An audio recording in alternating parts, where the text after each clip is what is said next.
Prezidentė, tankas stovintis Vilniuje dabar rusų pamuštas. Ar jo reikėjo ir kaip elgtis su tais vatnikais, kur neša nusususios gėlės? Jo reikėjo, kad pamatyti tuos vatinukus, kurie dabar tenai lankosi, gėlytes neša ir visokius kitas maldas.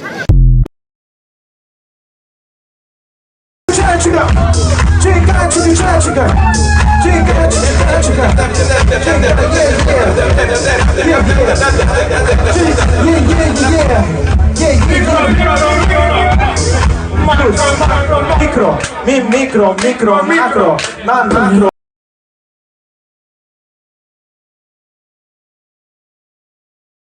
Ir sprendimais. Įkvėpti dainų šventės šimtmečio. Dainuokime Lietuvą kaip džiaugsmą išaugusi iš pelenų. Taip, kaip ją dainavo Justinas Marcinkevičius.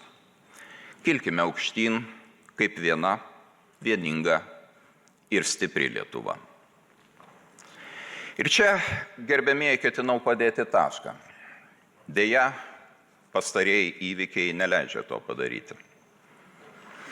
Kaip atsitinka, kad sąsajų su verslo interesais kartelę nuleidome taip žemai, jog pasiskraidimo su kriminalinės praeities asmenių faktų iškilus į viešumą, viskas, ką sugebama ištarti, yra tas senokai begirdėtas: ministrė nekalta, aplinka kalta.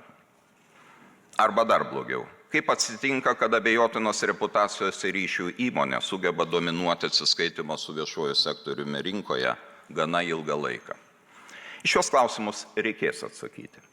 Svarbu, kad šiuo atsakymu neiškraipytų artėjantys rinkimai.